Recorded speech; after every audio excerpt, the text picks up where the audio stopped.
What are the similarities and differences between autism and dyslexia, and how do they both complement one another within the neurodiversity umbrella? Well, that is what we're going to discuss.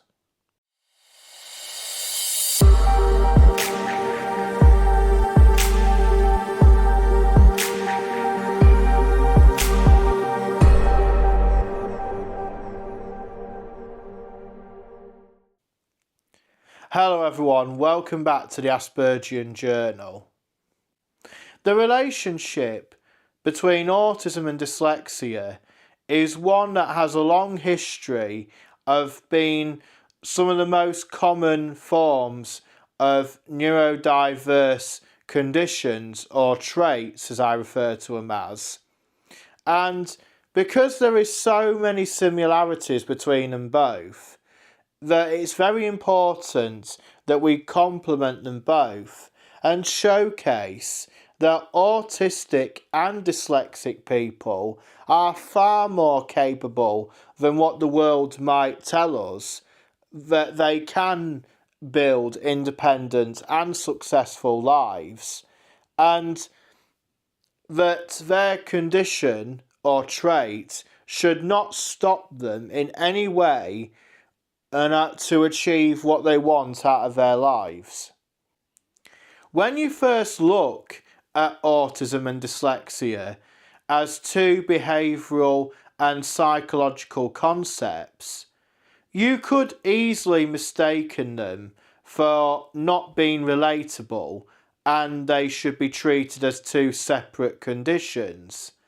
However, the connection between them both is more intertwined than most people think, and that many people on the autistic spectrum can have certain traits of dyslexia and vice versa.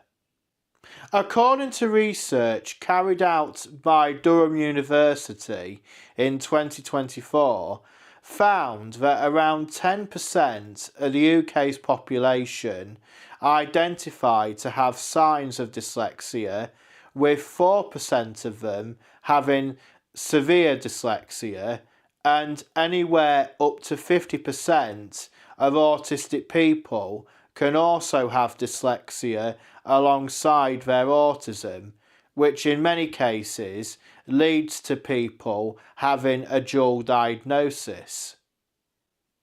From my experiences as an autistic person, I have found that the estimated numbers and that you find when you do research into autism or dyslexia is only the tip of the iceberg, and that there is many people out there that could maybe have autism or dyslexia or ADHD and they don't know that they have these traits.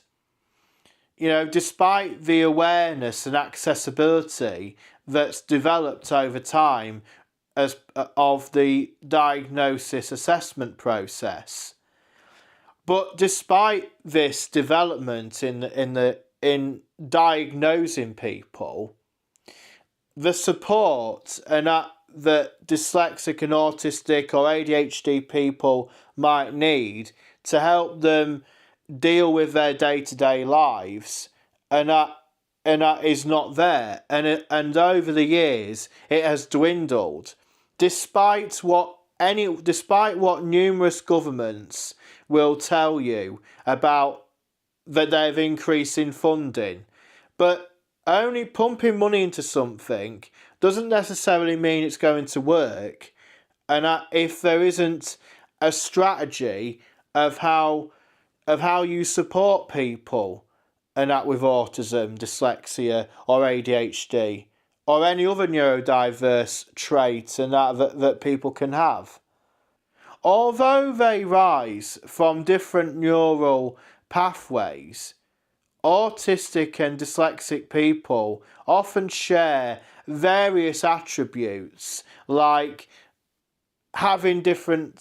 being able to have different thinking styles, and that having sensory experiences, learning preferences, and that of how they process information, and self-perception, where how do they view themselves and that as a person, and how do they ensure that they can have a positive outlook on life and who they are as a person, rather than being negative and always looking at themselves in an adverse way, which then only contributes and that to ever increasing anxiety and fear for various things in life. Dyslexic people are no more different in that than autistic people are when it comes to having to deal with behaviours and symptoms of anxiety. Over the course of my life and being amongst other neurodiverse people, I've witnessed, like ADHD people having anxiety and dealing with like behavioural problems where they might need intervention, and that to be able to manage those behaviours and symptoms effectively. But it's about building this balance between how do you keep developing as a person and deal with the demons and that are holding you back, and that so you can grow as a person. But then you also have to build acceptance and that for who you are as a person, and always realise that there's going to be certain attributes about your character that are related to your autism or dyslexia that you're just never going to get rid of, and you just got to work with what you've got. Many similarities can range from neurological diversity, where autism and autistic people have similar brain processing differences compared to their neurotypical counterparts, and how they can see new possibilities and have a real great mind for exceptional creativity and innovation that can change the world for the better. But often they have to overcome these adverse biases from neurotypical people where they see or dyslexia or autism as a deficit or something in that it's just not valuable to the world when it is, and they just treat it like something that's on the bottom of their shoe, which is wrong. And as a neurodiverse person myself, and I've dedicated my life to challenging those limiting biases and showcase a living example of what an autistic person can do if they put their heart and soul into something and work hard towards it with determination and resilience, regardless of what barriers and that might come along the way, and that you strive back and never give up. And that's how you prove people wrong. Visual and holistic thinking, where they have great abilities to see patterns, pictures and associations when trying to solve puzzles, and quite renowned for outside the box thinking approach to problem solving. And they can usually see the bigger picture, connecting the dots, and that neurotypical people might struggle to see or identify. And they can have a great recall memory for systems and like sensory details and photographic memories. As an autistic person, I do have a good photographic memory, and so I can remember things and that maybe existed 20 years ago, and be able to recall it just like that. And it's it's funny how it can work, where you can remember stuff from 20 years ago, but you can't remember what you did yesterday. It's funny that, isn't it? How our minds can pick on certain things and then just forget about the other parts. Weird. And I might never fully understand it myself. Another similarity might be difficulties in traditional education. Now, children with autism and dyslexia are very common to have difficulties and that when dealing with traditional school settings, as the education system fails to meet the sensory needs for neurodiverse people, which often leads them to have a negative and adverse experiences at school, and having to deal with neglect and bullying from other school children, and they may struggle with sensory overload and being in social groups and having to follow like rigid instructions that they don't fully understand, or they don't understand the entire concept of what it's trying to tell them. Dyslexic students in particular might struggle with reading fluency, written expression, and may have difficulties with sequential memory.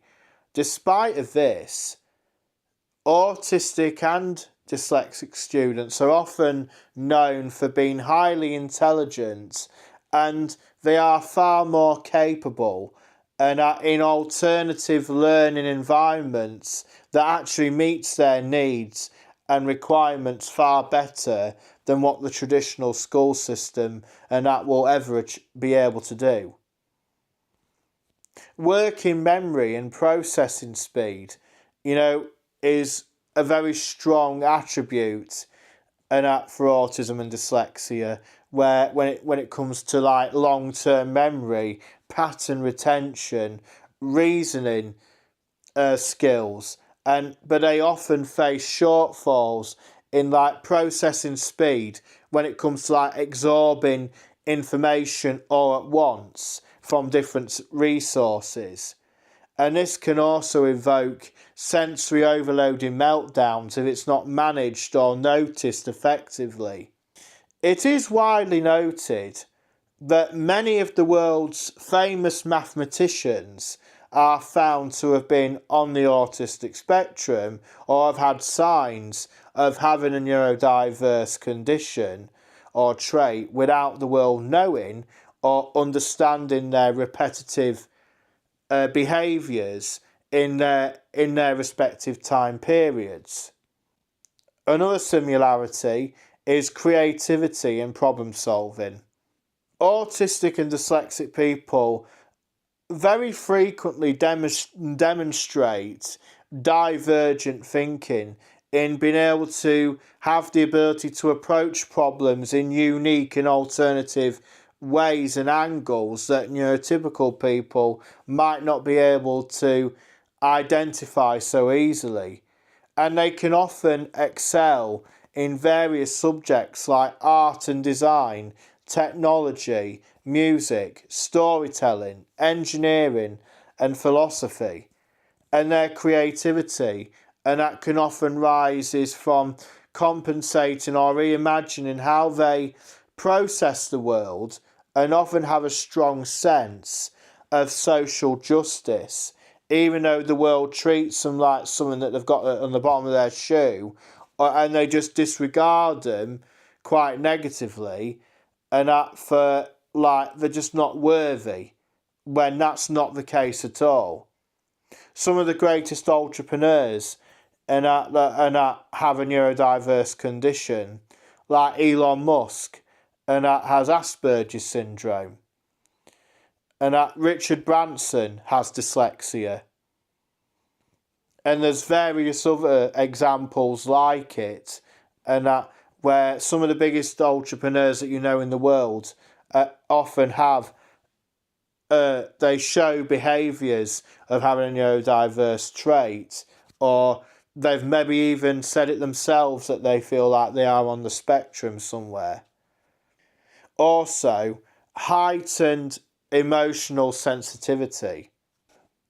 On the contrary to what society might say about autistic and dyslexic people not being able to show apathy or their emotions to other people, I've often found that they do feel strong apathy and they are quite emotionally perceptive, more than what people might give them credit for, but often they struggle to express it and act confidently, and sometimes they maybe hold back and act due to the fear of past negative experiences they've had when it comes to showcasing their emotions towards others. Emotional sensitivity often fuels their passion, creativity and resilience, but it can also lead to burnout and anxiety in over or understimulating environments. Whilst they share many neurodivergent traits and behaviours, autism and dyslexia impact people in various different ways in terms of day-to-day struggles and how they interact with the world. So when you think of what is the core issues between autism and dyslexia, autistic people normally have difficulties when it comes to with social communication, sensory processing, and have restricted or repetitive interests, and they struggle with social regulation and like how they process information, whereas dyslexic people and that have difficulties with reading, spelling, and having awareness for certain things, and they might have a rapid language processing of how they speak, and they just struggle with having to deal with like written learning, and sometimes they require a different learning style to how they understand something and how to put that thing into practice. Social communication styles. Where autistic people and that struggle to interpret social clues, tone and body language from others, and they do prefer direct communication, dyslexic people are often socially intuitive and communication might be strong verbally, but they're weaker in written forms. So, for example, they might be able to communicate with people face to face, but if you ask them to try and write an email or a letter to somebody, they would struggle to process their thoughts onto paper. Cognitive learning styles. Where autism is more detailed orientated, systematic, logical and precise, and it excels in like factual recall and interests, dyslexic people are like the bigger pictures, the bigger thinkers, they're intuitive and associative, and they have like strong reasoning and comprehension for many things, even though they might struggle with decoding written words and like linear information. Where autistic people might be hypersensitive or hyposensitive to sensory inputs like light, sound, texture and movement, dyslexic people, and that they don't really have a massive sensory issue, like when it comes to deal with mild sensitivities or visual processing issues. But that's not to say that they might get overloaded or maybe have like a bit like they might feel drained and that from having so many pieces of information being thrown at them at once, and it can just get overwhelming for them, and they have to like walk away from that situation to bring themselves back down to earth. in terms of their emotions, but also the pressure they might put themselves under. And that is one of the biggest common themes with neurodiverse people, is that we do put pressure on ourselves far too much, and it just causes us and that to get overwhelmed with various things, and we just and it just gets too much where we might end up burning ourselves out, and we have to remove ourselves from situations that causes that distress to bring ourselves back down to earth and feel more relaxed and more calmer in our nature, so we don't get to the point where a meltdown and that is going to happen, and then you crash and burn, and it can be really hard to build yourself back up from. So having the awareness of when enough is enough is vitally important for any neurodiverse people, so they can manage things far better. Routines and predictability. Autistic people often prefer structured, ordered and routined situations because it provides them comfort and clarity of how to deal with day-to-day life, or like how to do things in a certain way, because it's just repetition. Where dyslexic people I find that they are more adaptable and flexible with processes, and they thrive with creative and fluid environments, so they're not afraid of stepping outside their comfort zone, and they can tackle things a bit more better than autistic people, but they can still get overwhelmed with things if they're uncertain about things that's outside of their control. Information processing. Autistic people are often sequential and literal in their nature, so they maybe focus on one subject area at a time, and they apply very deep focus and honesty and technical and analytical precision and thinking, and that when tackling that issue head on.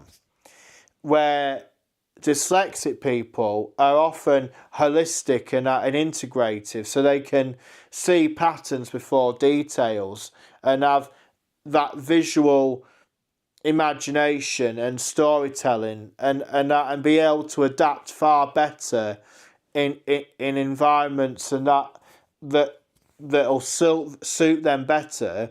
Where autistic people, sometimes we like to know everything that we need to know before we proceed with the very thing that we need to work on.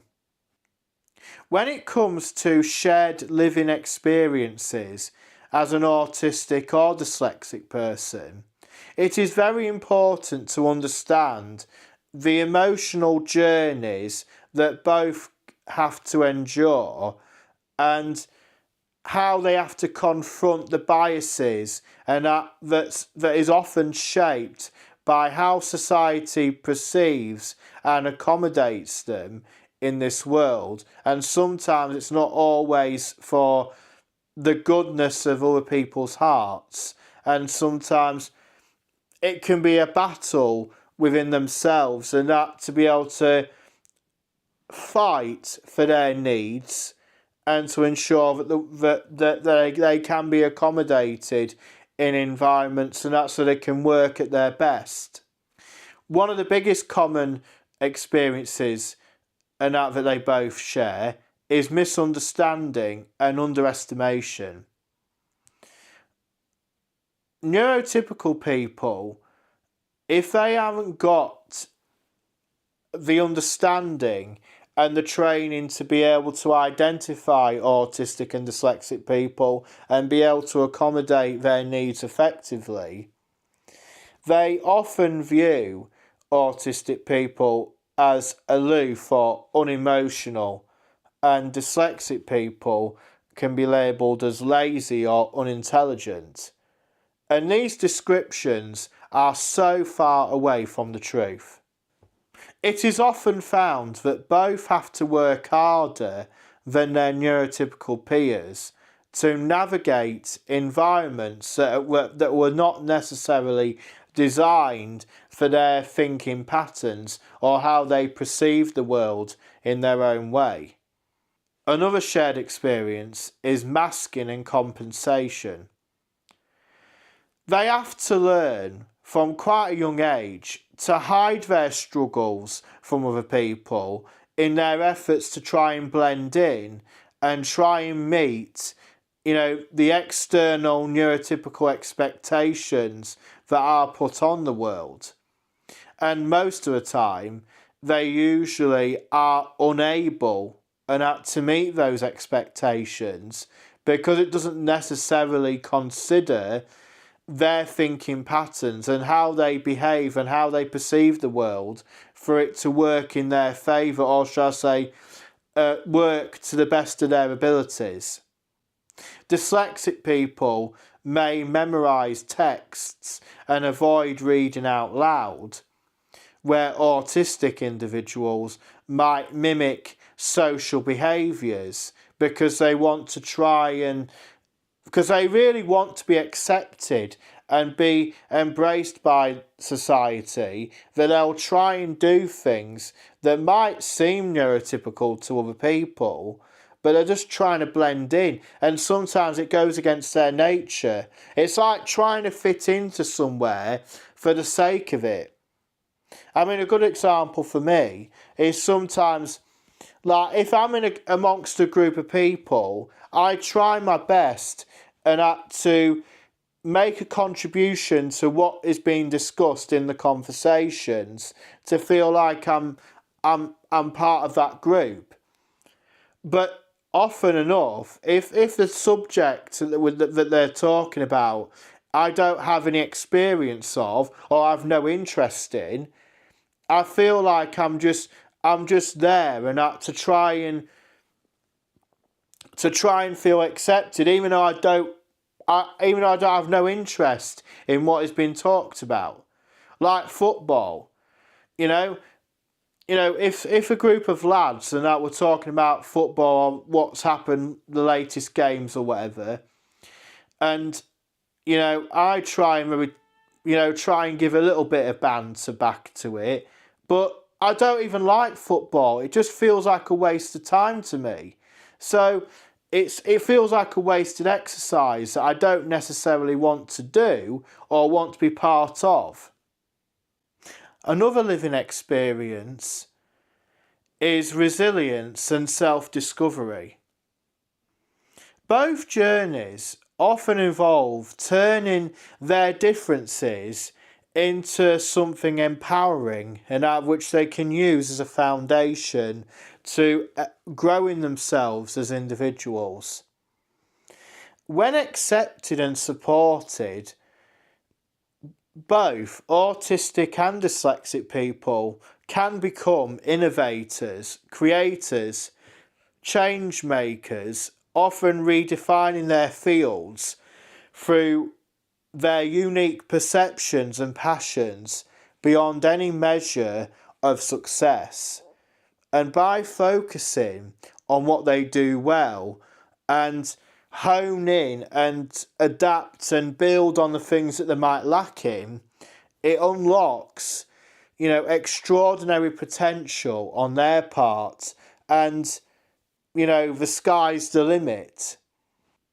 When comparing my living experiences to the similarities and differences between autism and dyslexia, I have got many behaviours and characteristics that do resonate with those that have dyslexia, and they are very relatable to autism.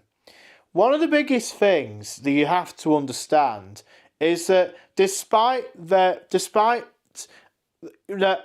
neurodiversity has numerous conditions or traits and are underneath its umbrella, and they all have their own unique ways of how people do things, like in terms of behaviours, the signs, and how they perceive the world. And even though they may be different in their own individual contexts, but they are very relatable, and they do link with one another. And that's why you often find that even if you have someone who is predominantly autistic, there will be some elements of dyslexia within them, or ADHD, and vice versa. You could have someone who's ADHD and has a bit of dyslexia or a bit of autism about them. So, that gives one of the biggest contributing factors of why dual diagnoses have been on the increase. But despite this, I don't really like to focus on the negatives, or having to label people and having to rely on about the diagnosis itself, because to me all it is a piece of paper that only tells you what you already suspected. Like for me, I was diagnosed with classic autism with moderate learning difficulties at the age of 4, and it was only when I got to about 18, 19 that I got a doctor's report done where I was showing signs more of Asperger's syndrome rather than what my original diagnosis was saying. And there was a bit of time where I felt like, do I want to get it re-diagnosed or get it renewed? And for some time I did think about doing that, but as time went on, I saw it wasn't really as important. And if I'd have gone out there and spent God knows how much it is for a diagnosis nowadays to get it renewed or so on, it just wouldn't change anything about my life. I'd still be the same old Connor, and it would still, it just wouldn't provide any value for me to propel forward into the future. So it just feels like I'd be wasting my money for nothing. And this is where I keep talking about, building yourselves beyond what that piece of paper tells you. And you don't have to let it define you. That doctor's letter that I mentioned, it's 12, 13, 14 years old, and it doesn't show a true reflection of who I am as the person today. That diagnosis, and that gets outdated as soon as it's been approved. And most of the time, it's only there and that just to serve one particular purpose, to get support needs and that when you're in school or college, or to get access to certain services if required. One of the biggest key areas of dyslexia that I definitely have, and that is my processing speed, of how I process various sources of information all at once. Now, as a child, I did used to struggle with reading and writing, and they have improved over the course of my life, and also undertaking the education that I did in my 20s and going to college and university. I mean, my handwriting was so atrocious that as a child, and I could only fit like one letter on a piece of paper, on a single piece of paper. That's it. Not alone writing between the lines. I also wasn't really an avid reader either as a child, but as I've got older as an adult, I do write a lot better, even though my handwriting is still atrocious. And as they say, some of the most brightest and intelligent people in the world have the worst handwriting. And I am more disciplined in terms of being able to sit down and read a book and that at a time. So it's amazing on, whatever you experience as a child doesn't necessarily have to be with you as an adult. Even though in a lot of cases, sometimes, whatever you are as a person will be with you lifelong.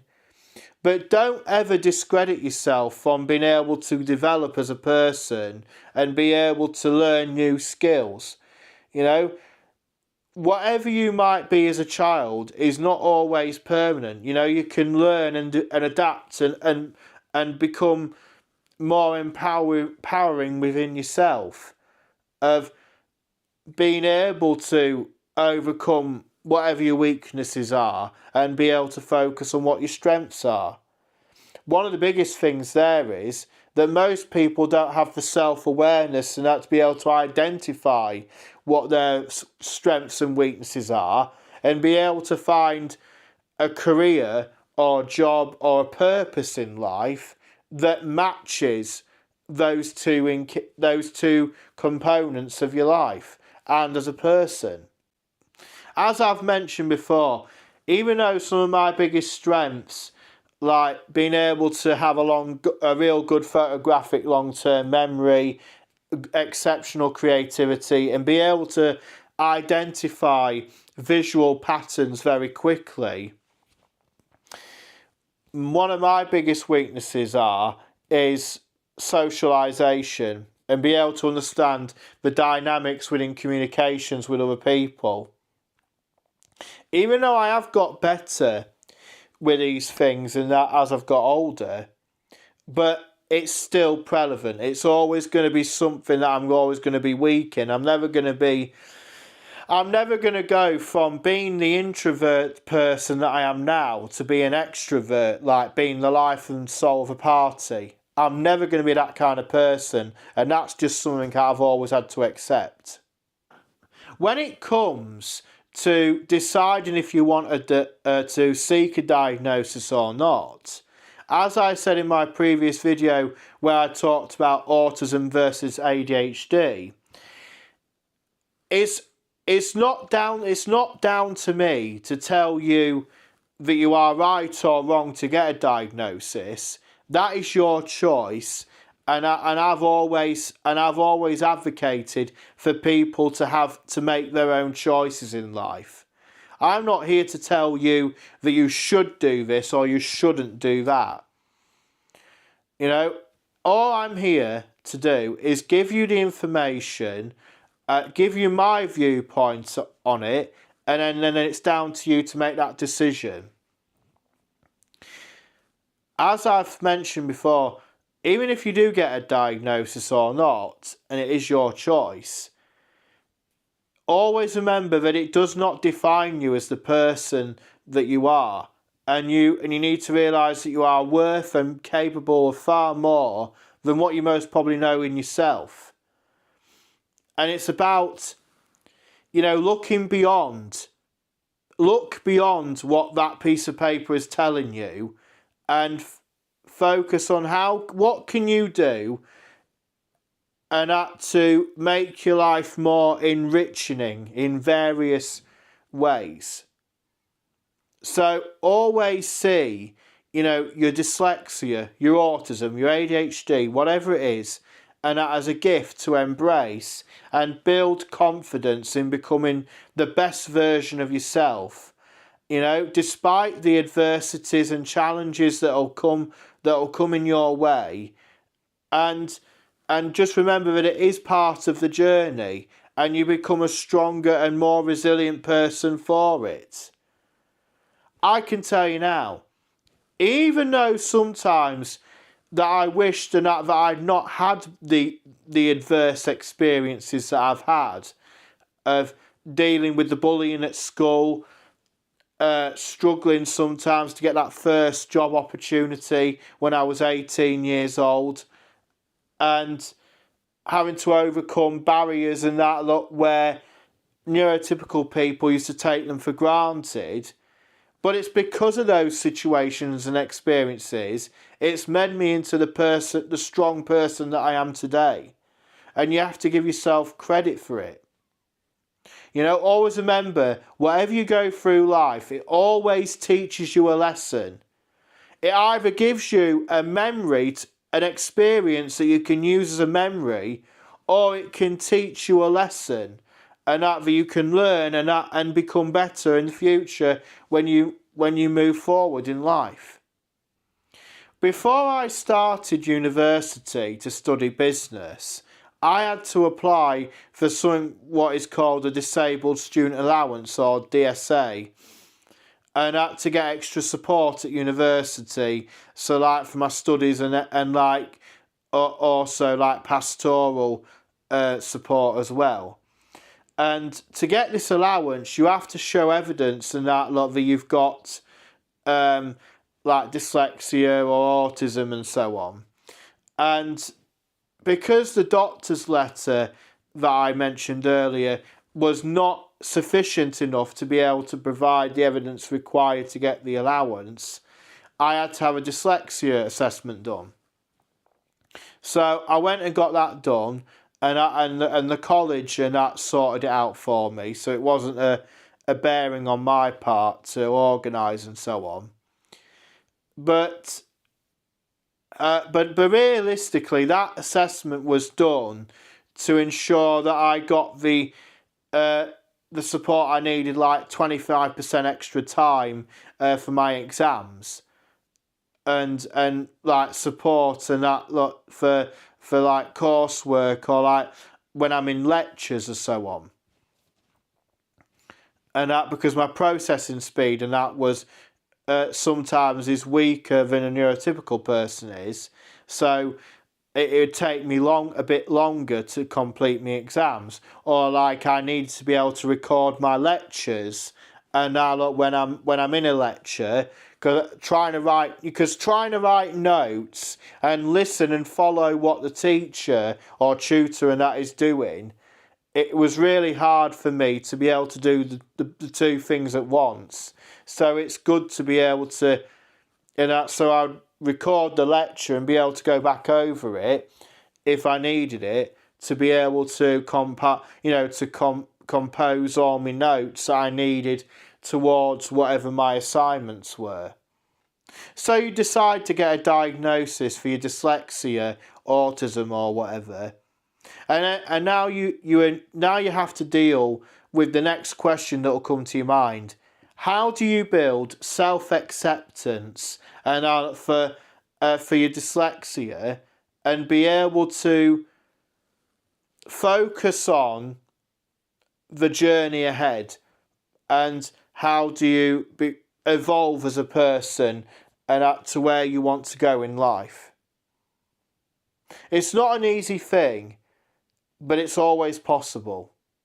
There are various things that you can do, like practicing self-compassion exercises and challenging your negative beliefs, and that which can hold you back, and it's about confronting them and overcome those beliefs, and that to change it with something that is more positive, that can lead to that self-acceptance and feel more at ease at life. Because the worst thing in the world is to get so overwhelmed and that with anxiety and distress that it feels like your brain is going at 300 miles an hour and it's not going to bloody stop.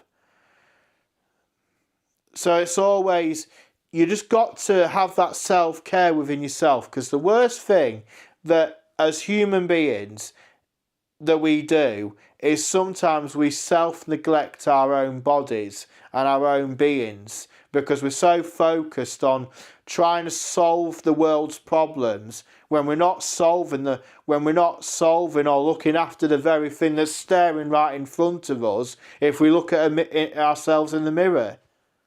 If you're not looking after number one, how on earth can you be able to be in a place to be able to offer help and support to others? One of the biggest things that I've found very useful when it comes to building self-acceptance for my autism and to a certain degree my dyslexia is keeping a journal, as this can be very helpful and to help you identify what are your strengths and weaknesses, and use it as a self-reflection tool to praise yourself for the things that you're great at and nurture it, and also highlight the things that you need to overcome or you need to develop on, so you can overcome the things that you might find challenging or you maybe lack confidence in. It can also help you keep grounded in your efforts to overcome, habits and that can be anxiety driven if we allow it to get overwhelming, and be able to not allow those anxious fears and feelings stop us from living our best lives to the best of our abilities and intentions. Another hurdle that dyslexic and autistic people will face is overcoming this need or desire for validation from others. To overcome this habit that can hold you back from living the life that you want is basically have the self-awareness and alert to these associated thoughts and feelings and behaviours that you're experiencing, and it's also perpetuating that notion further. I mean, you'll be surprised on how many people go through life without having the self-awareness or want to accept the habits and behaviours that they have that are disruptive to their lives, and it only perpetuates their vicious anxious cycles further, and it can derail the progress that they are making if they can't manage and overcome and also embrace uncertainty that life can bring. I know it sounds scary than it looks, but if there's one thing that I've learnt over the years as an autistic person, is that uncertainty is a part of everyday life and it cannot be avoided. Any efforts in doing so will only result in more anxiety and despair. And dyslexic people, they aren't immune to this, and they can suffer in the same way that autistic people can too.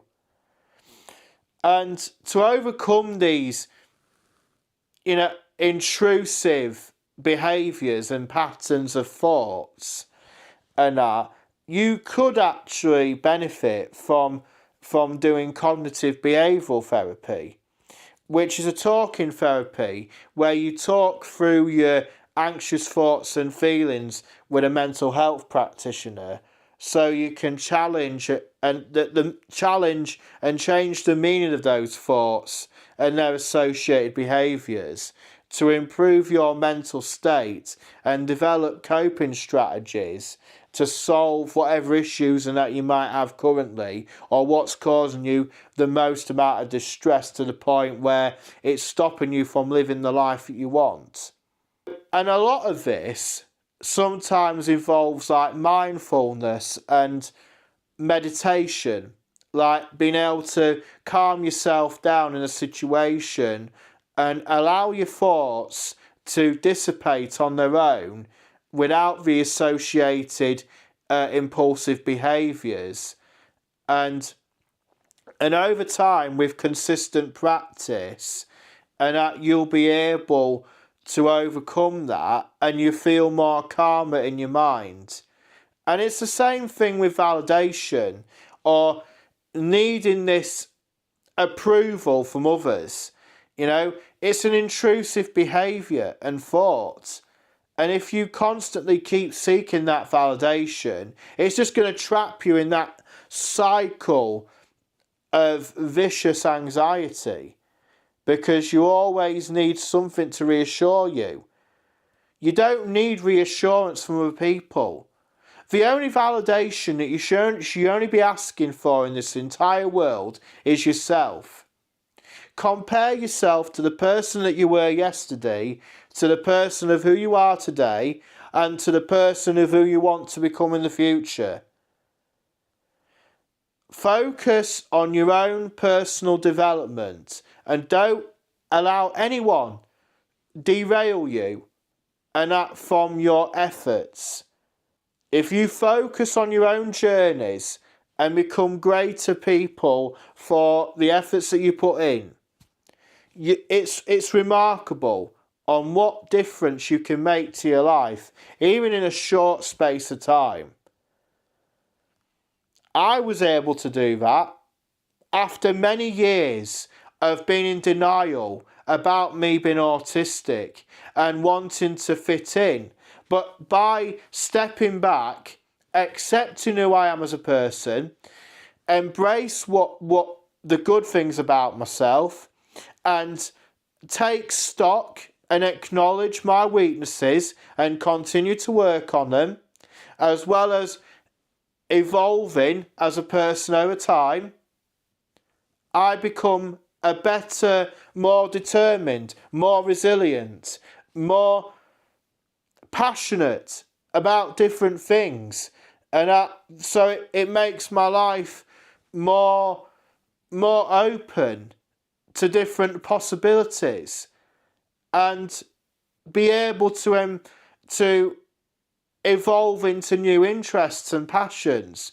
Because if you're so focused on that tunnel vision of only like one or two little things, and that absorbs your entire life, you're locking yourself out from the possibilities and opportunities that's maybe outside that tunnel, and you could have a more enriching life if you have the open mindset and the ability not only to say no to the things that drain your energy away, but also to embrace and be open to newer things. And you never know where it'll take you in life. Some of the greatest things that you can achieve in life come from the most unlikeliest of places and circumstances. And we all have a story, a gift, and that we can share with the world, only if we are prepared to embrace it, share it with others, and be able to learn from other people. Be obsessed with self-education and see how you evolve as a person, how enriching your experiences become, how more